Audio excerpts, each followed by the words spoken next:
ശബരിമല സമരം എന്തുകൊണ്ട് വിജയിപ്പിക്കാനായില്ല എന്നതിന് നാളെ പാലക്കാടെത്തുന്ന അമിത്ഷായ്ക്ക് മുന്നിൽ ബിജെപി സംസ്ഥാന നേതൃത്വത്തിന് വിശദീകരണം നൽകേണ്ടിവരും. സ്ഥാനാർത്ഥി സാധ്യതാ പട്ടികയെ ചൊല്ലിയും സെക്രട്ടേറിയറ്റിനു മുന്നിലെ നിരാഹാര സമരം പരാജയപ്പെട്ടതിനെ ചൊല്ലിയും പാർട്ടിയിൽ ഭിന്നത രൂക്ഷമാണ്. തെരഞ്ഞെടുപ്പിന് മുന്നോടിയായുള്ള കേരള യാത്രയ്ക്കും നാളെ അന്തിമ തീരുമാനമാകുമെന്ന് പ്രതീക്ഷിക്കുന്നു.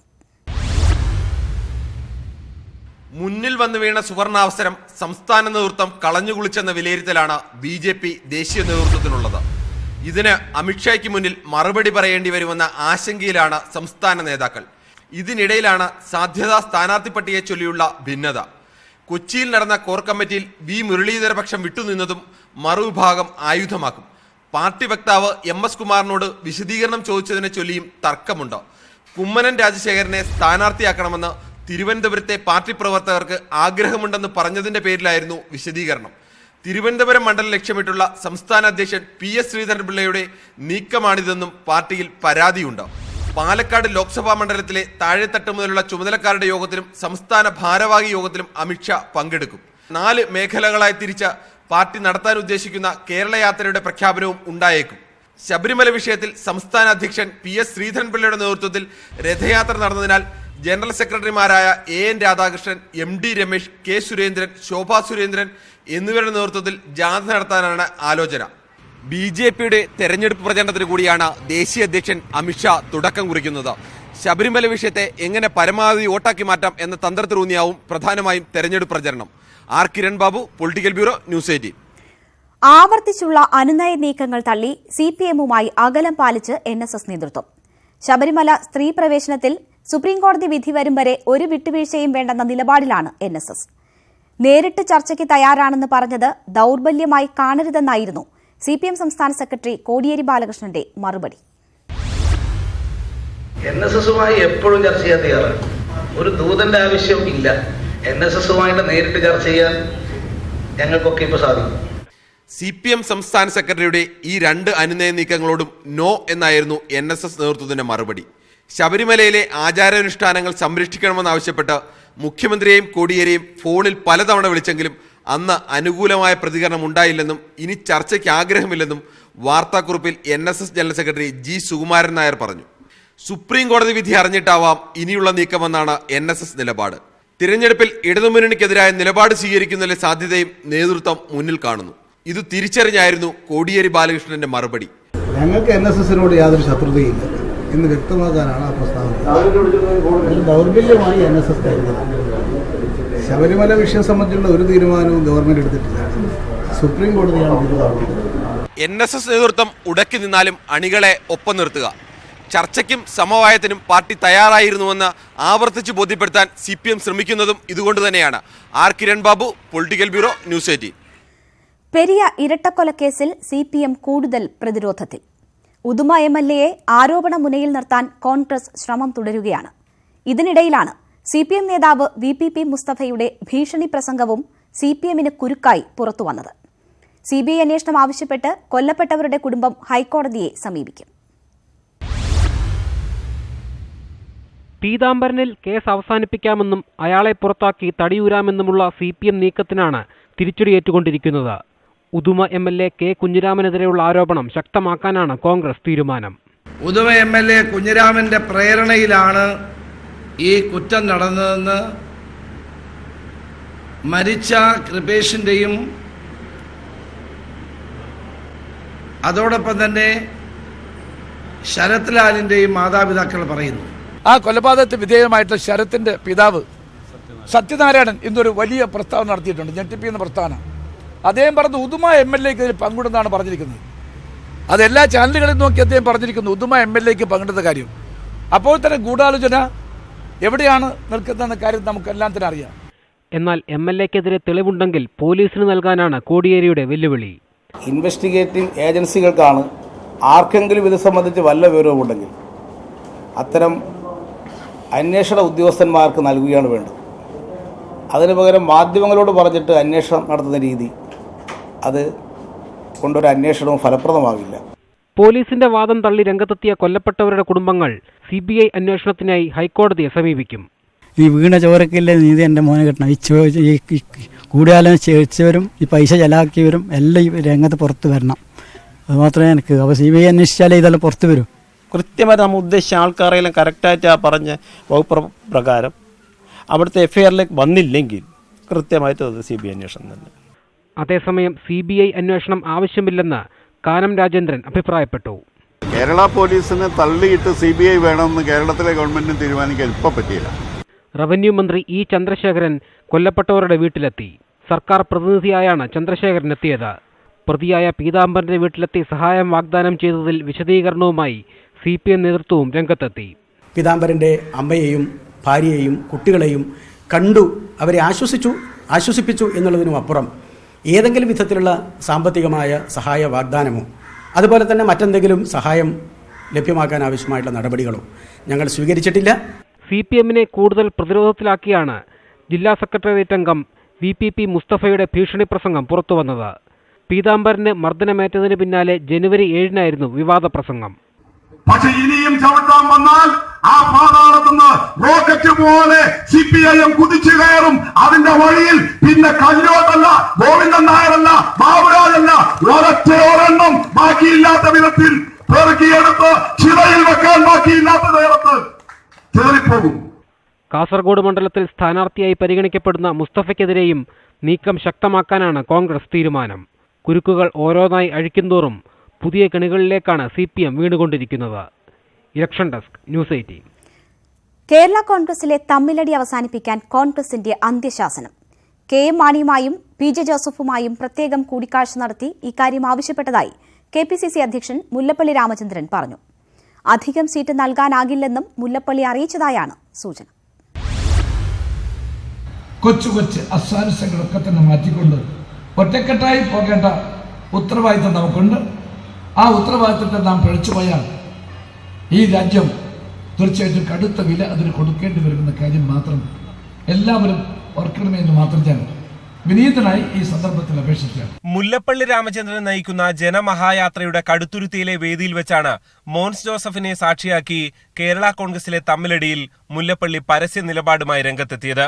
ലോക്സഭാ തെരഞ്ഞെടുപ്പ് പടിവാതുക്കൽ നിൽക്കെ കേരള കോൺഗ്രസിലെ തമ്മിലടി കോൺഗ്രസിന് വലിയ തലവേദനയാണ് സൃഷ്ടിച്ചിരുന്നത്. മുന്നണിക്ക് ആകെ ദോഷം ചെയ്യുമെന്ന സ്ഥിതിയായതോടെ കോൺഗ്രസ് നേരിട്ട് രംഗത്തിറങ്ങുകയായിരുന്നു. മാണിയുമായും PJ ജോസഫുമായും മോൻസ് ജോസഫുമായും പ്രത്യേകം കൂടിക്കാഴ്ചകൾ നടത്തിയതായി മുല്ലപ്പള്ളി മാധ്യമങ്ങളോട് പറഞ്ഞു. മാണി സാറിനോട് എപ്പോഴും ഞാൻ പറയാറുണ്ട്, മാണി സാറിന്റെ ഭാഗത്തു നിന്ന് തീർച്ചയായിട്ടും വളരെ ഒരു രമ്യമായ രൂപത്തിൽ തന്നെ കാര്യങ്ങൾ പരിഹരിക്കാൻ സഹായിക്കുന്ന സമീപനം ഉണ്ടായിട്ടുണ്ട്. അത് തന്നെയാണ് മനസ്സിന്റെ ഭാഗത്തുണ്ടായത്. ഇന്നലെ ഞാൻ PJ കണ്ടിരുന്നു. PJ ജോസഫിന്റെ ഭാഗത്തുനിന്നും അതുപോലുള്ള സമീപനമില്ലാതെ എന്തെങ്കിലും ഒരു പൊട്ടലും ചീറ്റലും ഇക്കാര്യത്തിൽ ഉണ്ടാകില്ല. നേരത്തെ മുസ്ലിം ലീഗ് നേതാവ് PK കുഞ്ഞാലിക്കുട്ടി കേരള കോൺഗ്രസ് നേതാക്കളുമായി അനുരഞ്ജന ചർച്ച നടത്തിയിരുന്നെങ്കിലും വിജയിച്ചിരുന്നില്ല. പാർട്ടിക്ക് 2 സീറ്റ് വേണമെന്ന ആവശ്യത്തിൽ PJ ജോസഫ് ഉറച്ചു നിന്നതാണ് പ്രതിസന്ധിക്ക് കാരണം. ഒരു സീറ്റിൽ കൂടുതൽ നൽകാനാകില്ലെന്ന നിലപാട് മുല്ലപ്പള്ളി കേരള കോൺഗ്രസ് നേതാക്കളെ അറിയിച്ചതായാണ് വിവരം. G. ശ്രീജിത്ത്, ന്യൂസ് 18, കോട്ടയം. ബംഗാളിൽ CPM കോൺഗ്രസ് ധാരണയ്ക്ക് കല്ലുകടിയായി സീറ്റ് വിഭജനം. 14 സീറ്റുകൾ മാത്രമേ നൽകാനാകൂ എന്ന CPM നിലപാടിൽ വിയോജിച്ച് കോൺഗ്രസ്. CPMന്റെ 2 സിറ്റിംഗ് സീറ്റുകൾ വേണമെന്ന കോൺഗ്രസിന്റെ ആവശ്യം CPM അംഗീകരിക്കുമോ അതോ തള്ളുമോ?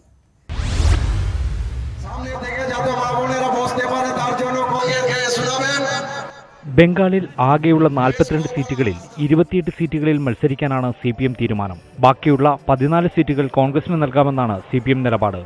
എന്നാൽ 20 സീറ്റെങ്കിലും വേണമെന്ന ഉറച്ച നിലപാടാണ് കോൺഗ്രസിനുള്ളത്. കഴിഞ്ഞ തവണ 4 സീറ്റുകളിൽ കോൺഗ്രസും 2 സീറ്റുകളിൽ CPMുമാണ് വിജയിച്ചത്. CPMന്റെ സിറ്റിംഗ് സീറ്റുകളായ റായ്ഗഞ്ചും മൂർഷിദാബാദും വിട്ടുനൽകണമെന്ന കോൺഗ്രസിന്റെ ആവശ്യം അംഗീകരിക്കാനാവില്ലെന്നാണ് CPM നിലപാട്. CPMും കോൺഗ്രസും മാറി വിജയിച്ച മണ്ഡലങ്ങളാണ് റായ്ഗഞ്ചും മൂർഷിദാബാദും. കഴിഞ്ഞ തവണ CPM വിജയിച്ച ഈ 2 സീറ്റുകളും കോൺഗ്രസിൽ നിന്ന് CPM പിടിച്ചെടുക്കുകയായിരുന്നു. ബംഗാളിൽ CPMന് ആകെയുള്ള ഈ സീറ്റുകൾ ഇത്തവണ വിട്ടുനൽകണമെന്ന കോൺഗ്രസിന്റെ ആവശ്യമാണ് ധാരണയിൽ കല്ലുകടിയാകുന്നത്. റായ്ഗഞ്ച് MP മുഹമ്മദ് സലീമിനെയും മൂർഷിദാബാദ് MP ബദറുദ്ദോസ ഖാനെയും വീണ്ടും മത്സരിപ്പിക്കാൻ CPM ആലോചിക്കുന്നതിനിടയിലാണ് സീറ്റുകൾ വിട്ടുനൽകണമെന്ന കോൺഗ്രസിന്റെ പിടിവാശി. നിലവിലെ സീറ്റുകൾ കോൺഗ്രസിന് വിട്ടുനൽകിയാൽ അത് പാർട്ടിക്കുള്ളിൽ തന്നെ വിഭാഗീയത ഉണ്ടാക്കുമെന്നാണ് CPMന്റെ കണക്കുകൂട്ടൽ. ലോക്സഭാ തെരഞ്ഞെടുപ്പിൽ ധാരണയിൽ മത്സരിക്കാൻ CPM കോൺഗ്രസ് തീരുമാനമായെങ്കിലും സീറ്റ് വിഭജനം രമ്യമായി എങ്ങനെ പരിഹരിക്കാൻ കഴിയുമെന്ന ആലോചനയിലാണ് നേതാക്കൾ. Election desk, news 18. ഉത്തർപ്രദേശിൽ മത്സരിക്കുന്ന സീറ്റുകൾ പ്രഖ്യാപിച്ച് സമാജ്വാദി പാർട്ടിയും ബിഎസ്പിയും. ആകെയുള്ള 80 മണ്ഡലങ്ങളിൽ ബിഎസ്പി 38ഇടത്തും സമാജ്വാദി പാർട്ടി 37 മണ്ഡലങ്ങളിലും മത്സരിക്കും. അമേഠിയും റായ്ബറേലിയും അടക്കം 5 മണ്ഡലങ്ങൾ ഒഴിച്ചിട്ടു. മത്സരിക്കുന്ന സീറ്റുകൾ പ്രഖ്യാപിച്ചതോടെ കോൺഗ്രസ് സഖ്യത്തിൽ ഉണ്ടാകില്ലെന്ന് ഉറപ്പായി.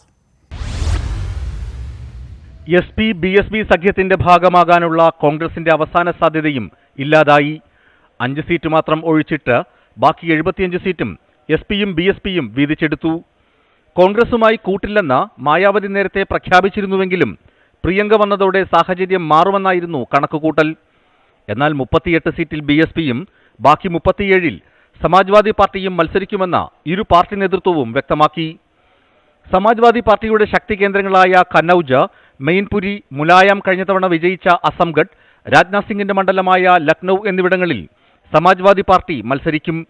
പ്രധാനമന്ത്രിയുടെ മണ്ഡലമായ വാരണാസിയിലും സമാജ്വാദി പാർട്ടിയിൽ നിന്നായിരിക്കും സഖ്യ സ്ഥാനാർത്ഥി. മീററ്റ്, ആഗ്ര, സഹാറൻപൂർ തുടങ്ങിയ സീറ്റുകൾ ബി എസ് പിക്കാണ്. യു പി എ അധ്യക്ഷ സോണിയാഗാന്ധിയും കോൺഗ്രസ് അധ്യക്ഷൻ രാഹുൽ ഗാന്ധി മത്സരിക്കുന്ന റായ്ബറേലി, അമേഠി മണ്ഡലങ്ങൾ ഉൾപ്പെടെ 5 മണ്ഡലങ്ങൾ ഒഴിച്ചിട്ടു. ഇതിൽ 3 സീറ്റുകൾ അജിത് സിംഗിന്റെ രാഷ്ട്രീയ ലോകദളിന് ആയിരിക്കും. മധ്യപ്രദേശ്, രാജസ്ഥാൻ, ഛത്തീസ്ഗഡ് എന്നിവിടങ്ങളിലെ സീറ്റ് വിഭജനത്തിലെ അതൃപ്തിയാണ് സഖ്യം വേണ്ടെന്ന നിലപാടിലേക്ക് മായാവതിയെ പ്രേരിപ്പിച്ചതെന്നാണ് സൂചന. Election desk, news 18. ലോക്സഭാ തെരഞ്ഞെടുപ്പിൽ പുൽവാമ ഭീകരാക്രമണം പ്രചാരണായുധമാകുമോ? ആകുമെന്ന സൂചനയാണ് ഇന്ന് കോൺഗ്രസ് നടത്തിയ ആരോപണങ്ങളിലൂടെ പുറത്തുവരുന്നത്. ഡോക്യുമെന്ററിയിൽ അഭിനയിക്കുകയായിരുന്ന പ്രധാനമന്ത്രി നരേന്ദ്രമോദി പുൽവാമ ഭീകരാക്രമണം അറിഞ്ഞിട്ടും ഷൂട്ടിംഗ് തുടരുകയായിരുന്നുവെന്നാണ് കോൺഗ്രസിന്റെ ആരോപണം. കോൺഗ്രസിന്റെ ആരോപണത്തിനെതിരെ ബിജെപി കൂടി രംഗത്തെത്തിയതോടെ പുൽവാമയും രാഷ്ട്രീയ ആയുധമാക്കുകയാണ് കോൺഗ്രസും ബിജെപിയും. പുൽവാമ ഭീകരാക്രമണത്തിൽ കേന്ദ്ര സർക്കാരിനെ രാഷ്ട്രീയമായി വിമർശിക്കാനില്ലെന്നായിരുന്നു കോൺഗ്രസിന്റെ ആദ്യ നിലപാട്. എന്നാൽ ആ നിലപാടിൽ മാറ്റം വന്നതെങ്ങനെ? ഡോക്യുമെന്ററി ഷൂട്ടിംഗിലായിരുന്ന നരേന്ദ്രമോദി പുൽവാമ ഭീകരാക്രമണം അറിഞ്ഞിട്ടും ഷൂട്ടിംഗ് തുടരുകയായിരുന്നുവെന്നാണ് കോൺഗ്രസിന്റെ ആരോപണം. 40 സൈനികർ കൊല്ലപ്പെട്ട പുൽവാമ ഭീകരാക്രമണം നടക്കുന്നത് വൈകിട്ട് 3:10. ഇതറിഞ്ഞിട്ടും വൈകിട്ട് 6:40 വരെ ഷൂട്ടിംഗ് തുടർന്നു. ഇങ്ങനെയൊരു പ്രധാനമന്ത്രി ലോകത്തെവിടെയെങ്കിലും ഉണ്ടോ എന്നും കോൺഗ്രസ് ചോദിക്കുന്നു. हमारे 40 जवान शहीद हुए तो प्रधानमंत्री क्या कर रहे थे? 3:10 पर पुलवामा की घटना हुई, परंतु प्रधानमंत्री 7 बजे तक फिल्म की शूटिंग कर रहे थे मल्टी कैम से. क्या प्रधानमंत्री का ये आचरण होना चाहिए? ജവാന്റെ മൃതദേഹം കൊണ്ടുപോയ വാഹനത്തിൽ ചിരിച്ചുകൊണ്ട് നിൽക്കുന്ന എം പി സാക്ഷി മഹാരാജിന്റെയും മൃതദേഹത്തിനൊപ്പം നിൽക്കുന്ന അൽഫോൺസ് കണ്ണന്താനത്തിന്റെ സെൽഫിയും ഉയർത്തിയാണ് കോൺഗ്രസ് ആരോപണങ്ങൾ അഴിച്ചുവിട്ടത്. മിന്നലാക്രമണത്തെ വിമർശിച്ച കോൺഗ്രസ് പുൽവാമയിലൂടെ രാഷ്ട്രീയ ലാഭത്തിന് ശ്രമിക്കുകയാണെന്നായിരുന്നു ബിജെപിയുടെ മറുപടി. Countries after countries are passing resolution condemning Pulwama and standing firmly with the government of India. At that critical moment, suddenly the true face of Congress party appears, seeking to weaken the morale of the country. Congress party से और क्या उम्मीद करें जो surgical strike का सबूत मांगती है, जिसके नेता हमारे आर्मी के चीफ पर घटिया आरोप लगाते हैं. ലോക്സഭാ തെരഞ്ഞെടുപ്പ് പ്രചരണത്തിൽ പുൽവാമയും ഇടം പിടിക്കുമെന്ന സൂചനയാണ് ഇരു പാർട്ടികളും നൽകുന്നത്. രാജ്യസുരക്ഷയെ വിമർശിക്കാതെ പുൽവാമ ആക്രമണത്തിൽ കേന്ദ്ര സർക്കാരിന്റെ ഉത്തരവാദിത്വമില്ലായ്മയെ കോൺഗ്രസ് ചൂണ്ടിക്കാട്ടുമ്പോൾ ഇതിനെ എങ്ങനെ പ്രതിരോധിക്കാമെന്നുള്ളതാണ് ബിജെപി ആലോചിക്കുന്നത്. Election desk, news 18. ഇനി കാണാം മണ്ഡലങ്ങളിലൂടെ.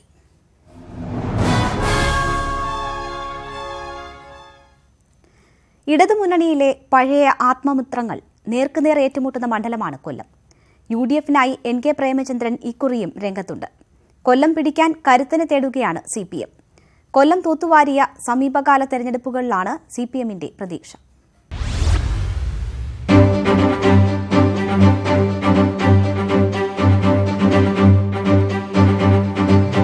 കൊല്ലത്തെ ചുവപ്പിക്കുന്ന വിപ്ലവ പാർട്ടി ഏതാകും? CPM-ഓ RSP-യോ? കൊല്ലത്തെ തെരഞ്ഞെടുപ്പ് ചൂടുയർന്നു. ഇത്തവണ സംസ്ഥാനത്താദ്യമായി പ്രചാരണവും ചുവരെഴുത്തും തുടങ്ങിയത് കൊല്ലത്താണ്. UDF സ്ഥാനാർത്ഥിയായി NK പ്രേമചന്ദ്രൻ മുമ്പേ തന്നെ കളത്തിലിറങ്ങി. പ്രേമചന്ദ്രനെ വെല്ലാൻ CPM ആരെ ഇറക്കും? 2014 സീറ്റ് നിർണയ ചർച്ചകൾ ചൂടുപിടിക്കുന്നതിനിടെയാണ് കൊല്ലത്തെ ചൊല്ലി ഇടതുമുന്നണിയിൽ നിന്നുള്ള RSPയുടെ കൂടുമാറ്റം. UDF കുപ്പായത്തിലിറങ്ങിയ പ്രേമചന്ദ്രനെതിരെ MA ബേബി പോരിനിറങ്ങി. 37,000 വോട്ടിന്റെ ഭൂരിപക്ഷത്തിൽ പ്രേമചന്ദ്രൻ RSPയുടെ പതാക കൊല്ലത്ത് കുത്തി. 2009 പീതാംബരക്കുറിപ്പിലൂടെ പിടിച്ചെടുത്ത കൊല്ലം ഇത്തവണയും നിലനിർത്താമെന്നാണ് UDF പ്രതീക്ഷ. കൊല്ലത്തെ നിയമസഭാ മണ്ഡലങ്ങളെല്ലാം 2016 LDFനൊപ്പമായിരുന്നു. ഈ കണക്കിൽ 1.25 ലക്ഷം വോട്ടിന്റെ ഭൂരിപക്ഷം LDFനുണ്ട്. ഇതിലാണ് CPM പ്രതീക്ഷ. CPM സംസ്ഥാന സെക്രട്ടേറിയറ്റ് അംഗം KN ബാലഗോപാലിന്റെ പേരിനാണ് ഇടതുമുന്നണിയിൽ മുൻതൂക്കം. രാജ്യസഭയിലെ പ്രവർത്തന പരിചയം ബാലഗോപാലിന് മുതൽക്കൂട്ടാണ്. സുരേഷ് ഗോപി അടക്കമുള്ളവരുടെ പേരുകൾ NDAയുടെ സ്ഥാനാർത്ഥി പട്ടികയിൽ വരുമെന്ന് അഭ്യൂഹങ്ങൾ ഉയർന്നിരുന്നു. Election desk, news 18. മഹാരാഷ്ട്ര സർക്കാരിന്റെ നെഞ്ചിടിപ്പേറ്റി നാസിക്കിൽ നിന്ന് കർഷക മാർച്ച് തുടരുന്നു. മാർച്ച് തടയാനുള്ള പോലീസ് ശ്രമങ്ങൾ പാളിയതോടെ എന്ത് വില കൊടുത്തും സമരം അവസാനിപ്പിക്കാനുള്ള സമവായ ചർച്ചകളാണ് സർക്കാരിന്റെ മുന്നിലുള്ള ഏക പോംവഴി. തെരഞ്ഞെടുപ്പ് പടിവാതിലിൽ എത്തി നിൽക്കെ കർഷകരുടെ മാർച്ച് മുംബൈയിലെത്തിയാൽ കനത്ത തിരിച്ചടി നേരിടേണ്ടി വരുമെന്നാണ് സർക്കാരിന്റെ വിലയിരുത്തൽ. स्वामीनाथन आयोगाच्या शिफारशीप्रमाणे शेतीमालाला भाव मिळालाच पाहिजे. കർഷക മാർച്ചിനുള്ള അനുമതി നിഷേധിച്ചും നേതാക്കളെ കരുതൽ തടങ്കലിലെടുത്തും മാർച്ച് തടയാനുള്ള ശ്രമങ്ങളായിരുന്നു ഇന്നലെ മഹാരാഷ്ട്ര സർക്കാരിന്റേത്. എന്നാൽ സർക്കാരിന്റെ ഭീഷണികളെ മറികടന്ന് നാസിക്കിൽ നിന്നുള്ള മാർച്ച് ഇന്ന് ആരംഭിച്ചതോടെ സർക്കാർ പ്രതിരോധത്തിലായി. സമവായ ചർച്ചകളിലൂടെ മാർച്ച് അവസാനിപ്പിക്കാൻ മന്ത്രി ഗിരീഷ് മഹാജനെയാണ് സർക്കാർ ചുമതലപ്പെടുത്തിയിരിക്കുന്നത്. നാസിക്കിൽ നിന്ന് 200 കിലോമീറ്റർ അകലെയുള്ള മുംബൈയിൽ ഫെബ്രുവരി 27 എത്താനാണ് കർഷകരുടെ നീക്കം. എന്നാൽ കഴിഞ്ഞ തവണത്തെ കർഷക മാർച്ച് ദേശീയ അന്തർദേശീയ ശ്രദ്ധയാകർഷിച്ച സാഹചര്യത്തിൽ വീണ്ടും അത്തരമൊരു അവസരം ഒരുക്കാതിരിക്കാനാണ് സർക്കാരിന്റെ ശ്രമം. കർഷകർക്കൊപ്പം എല്ലാ രാഷ്ട്രീയ പാർട്ടികളും അണിനിരന്നതോടെയാണ് മഹാരാഷ്ട്ര സർക്കാർ കഴിഞ്ഞ തവണ കർഷകരുടെ ആവശ്യങ്ങൾ അംഗീകരിക്കാൻ തയ്യാറായത്. എന്നാൽ സർക്കാർ അന്ന് നൽകിയ വാഗ്ദാനങ്ങളായി മാത്രം അവശേഷിച്ചതോടെയാണ് വീണ്ടും കർഷകർ സർക്കാരിനെതിരെ തിരിഞ്ഞത്. സർക്കാർ വാക്കുപാലിക്കുകയാണെങ്കിൽ സമരം അവസാനിപ്പിക്കാമെന്നാണ് കിസാൻ സഭ അധ്യക്ഷൻ അശോക് ധാവലെയുടെ നിലപാട്. സ്വാമിനാഥൻ കമ്മിറ്റി റിപ്പോർട്ട് നടപ്പാക്കുക, വരൾച്ചാ ദുരിതാശ്വാസ നടപടികൾ സ്വീകരിക്കുക, കാർഷിക കടം എഴുതിത്തള്ളുക, വനാവകാശ നിയമം നടപ്പാക്കുക എന്നീ ആവശ്യങ്ങളാണ് കർഷകർ ഉന്നയിക്കുന്നത്. Election desk, news 18. 2 ലോക്സഭാ മണ്ഡലങ്ങളുള്ള മലപ്പുറം ജില്ലയിൽ നിന്ന് ലോക്സഭയിലേക്ക് മത്സരിച്ച ആദ്യ വനിതയാണ് PK സൈനബ. തട്ടം വിവാദം മുതൽ വ്യക്തിഹത്യ വരെ നടത്തിയാണ് മുസ്ലിം ലീഗ് തനിക്കെതിരെ പ്രചാരണം നടത്തിയതെന്ന് കഴിഞ്ഞ തവണ LDF സ്ഥാനാർത്ഥിയായിരുന്ന സൈനബ പറയുന്നു. മത്സരിക്കുമ്പോൾ തന്നെ തോൽവി ഉറപ്പായിരുന്നുവെങ്കിലും ലീഗ് സ്ഥാനാർത്ഥിയെ പ്രചാരണത്തിനായി ഭൂമിയിലേക്ക് ഇറക്കാൻ സാധിച്ചത് മാറ്റങ്ങളുടെ തുടക്കമായി കാണുന്നുവെന്നും സൈനബ ന്യൂസ് 18നോട് പറഞ്ഞു. അപ്രതീക്ഷിതമായാണ് PK സൈനബ 2014 അഹമ്മദിനെതിരെ മലപ്പുറത്ത് മത്സരിച്ചത്. തെരഞ്ഞെടുപ്പിൽ 1,94,739 വോട്ടിന്റെ റെക്കോർഡ് ഭൂരിപക്ഷത്തോടെ അഹമ്മദ് വിജയിച്ചു. തോൽവി ഉറപ്പായാണ് അന്ന് സ്ഥാനാർത്ഥിയായതെന്ന് ഓർത്തെടുക്കുന്ന PK സൈനബ മുസ്ലിം ലീഗ് വ്യക്തിഹത്യ നടത്തിയാണ് പ്രചാരണം കൊഴുപ്പിച്ചതെന്ന് പറയുന്നു. ഒരു സ്ത്രീയെക്കുറിച്ച് എന്തെല്ലാം അപവാദം പറയാവോ ആ അപവാദങ്ങൾ മുഴുവൻ ഞാൻ കേട്ടിട്ടുണ്ട്. ഇനി എന്തൊക്കെ ഒരു സംസ്കാരശൂന്യമായിട്ടൊരു സ്ത്രീയെക്കുറിച്ച്, കാരണം ഡീമോറലൈസ് ചെയ്യാൻ ഏറ്റവും എളുപ്പമുള്ളത് അതാണല്ലോ, സ്ത്രീയുടെ മൊറാലിറ്റിയെ ചോദ്യം ചെയ്യുക എന്നുള്ളത്. ആ രീതിയിലുള്ള പ്രചാരവേലകൾ ഇഷ്ടം പോലെ അന്ന് നടന്നിട്ടുണ്ടായിരുന്നു. പക്ഷെ അതൊന്നും എന്നെ ബാധിച്ചിട്ടേ ഇല്ല. കാരണം ഞാൻ തെറ്റ് ചെയ്യാത്തോടത്തോളം കാലം ഞാൻ ആരും പേടിക്കേണ്ട കാര്യം. തട്ടം വിടാത്ത മുസ്ലിം വനിതയ്ക്ക് വോട്ട് ചെയ്യണമോ എന്ന ലീഗ് പ്രചാരണം യാഥാസ്ഥിതിക വിഭാഗക്കാർ ഏറ്റെടുത്തുവെന്ന് സൈനബ. അല്ല, അത് സ്വാഭാവികമായിട്ടും യാഥാസ്ഥിക ചിന്താഗതിയുള്ള ആളുകൾ, അതുപോലെയുള്ള മതമൗലികവാദപരമായിട്ടുള്ള ചിന്താഗതിയുള്ള ആളുകളൊന്നും എനിക്ക് വോട്ട് ചെയ്യില്ല എന്ന് എനിക്ക് കുറച്ച് വിശ്വാസമുണ്ട്. പക്ഷേ ഞാൻ ഒരു സ്ഥാനാർത്ഥിയാവാൻ വേണ്ടി വേഷം കെട്ടാൻ ഞാൻ ഉദ്ദേശിച്ചിട്ടില്ല. അപ്പോൾ ഞാൻ സാധാരണഗതിയിൽ എങ്ങനെയാണോ നടന്നത് അതേ രീതിയിൽ തന്നെ ഞാൻ തെരഞ്ഞെടുപ്പ് രംഗത്തും, അല്ലാതെ അന്നേരം തട്ടം വലിച്ചിട്ടിട്ട് അങ്ങനെ പിന്നെ ഒരു മിഥ്യയായ മുഖം എനിക്ക് ഉണ്ടാക്കുന്നതിനുള്ള യാതൊരു ചിന്ത എനിക്കുണ്ടായിരുന്നില്ല. ഞാൻ PK സൈനബയായിട്ട് തന്നെ നിൽക്കണം എന്നുള്ളത് തന്നെയാണ് പാർട്ടി തീരുമാനിച്ചത്. അതുകൊണ്ട് അങ്ങനെ തന്നെയാണ് നിന്നത്. അതിന്റെ ഭാഗമായിട്ട് വോട്ട് പോയിട്ടുണ്ടാവാം, ഇല്ല എന്നൊന്നും ഞാൻ പറയുന്നില്ല. ജയം ഉറപ്പായിട്ടും അഹമ്മദിന് അതുവരെ ചെയ്യാത്ത വിധം പരസ്യപ്രചാരണത്തിൽ ഇറങ്ങേണ്ടി വന്നു. സാധാരണഗതിയിൽ അദ്ദേഹം കോഴിക്കോട് ജില്ലയിലാണ് താമസം. അവിടെ മലബാർ മെൻസൺ എന്ന് പറയുന്ന ഹോട്ടലിൽ താമസിച്ച് എപ്പോഴെങ്കിലും ഒന്ന് ഇവിടെ വന്ന് തെരഞ്ഞെടുപ്പിൽ ഒന്ന് മുഖം കാണിച്ച് പോകുന്ന രീതിയാണ് ഉണ്ടാവാറുള്ളത്. പക്ഷേ ഞാൻ വളരെ സജീവമായി തെരഞ്ഞെടുപ്പ് രംഗത്തേക്ക് കടന്നു വന്നപ്പോൾ ഇ അഹമ്മദ് സാഹിബിന് തുറന്ന വണ്ടിയിൽ നടന്ന് നീങ്ങാനൊന്നും അദ്ദേഹത്തിൻ്റെ ആരോഗ്യസ്ഥിതി ആ സമയത്ത് അനുവദിക്കില്ലായിരുന്നു. പക്ഷേ തുറന്ന വണ്ടിയിൽ ഓപ്പണായിട്ട് എല്ലാ പ്രദേശങ്ങളിലും അദ്ദേഹത്തിന് സഞ്ചരിക്കേണ്ടി വരികയും വോട്ട് അഭ്യർത്ഥിക്കേണ്ടി വരികയും ചെയ്തു. ആ ഭൂമിയിലേക്ക് ഇറക്കി തന്നെ പറയാം. ആ രീതിയിലുള്ളൊരു തെരഞ്ഞെടുപ്പ് പ്രവർത്തനം ആണ് ആ കാലത്ത് നടത്താൻ വേണ്ടി കഴിഞ്ഞത്. ഇത്തവണ മലപ്പുറത്ത് LDF മുന്നേറ്റം നടത്തുമെന്നും പൊന്നാനി പിടിച്ചെടുക്കുമെന്നും വിലയിരുത്തുന്ന സൈനബ ഇക്കുറി മത്സര രംഗത്തേക്ക് ഇല്ലെന്നും വ്യക്തമാക്കി. ഞാൻ അങ്ങനെ ആഗ്രഹിക്കുന്നില്ല. ഒന്നെന്താണെന്ന് വെച്ചാൽ ഞാനിപ്പോൾ ഒരു ഔദ്യോഗിക പദവിയിൽ ഇരിക്കുന്ന ആളാണ്. എനിക്കൊരു ജോലിയുണ്ട്. ആ ജോലിയുടെ ഒരു അവസാന വർഷമാണ്. അപ്പോൾ അങ്ങനെ റിസൈൻ ചെയ്തിട്ടൊന്നും ഒരു മത്സരത്തിന് പോകണമെന്നില്ല. കാരണം എൻ്റെ സർവീസുമായി ബന്ധപ്പെട്ട പേപ്പറുകളൊക്കെ ശരിയാക്കേണ്ട ഒരു സമയമാണ്. അന്ന് പാർട്ടി ഒരു ദൗത്യം ഏറ്റെടുക്കാൻ വേണ്ടി പാർട്ടി നിർദ്ദേശിച്ചു. ആ ഘട്ടത്തിൽ അത് ഏറ്റെടുത്തു. അഖിൽ ഒട്ടുപാറയ്ക്കൊപ്പം CB അനുമോദ്, ന്യൂസ് 18 മലപ്പുറം.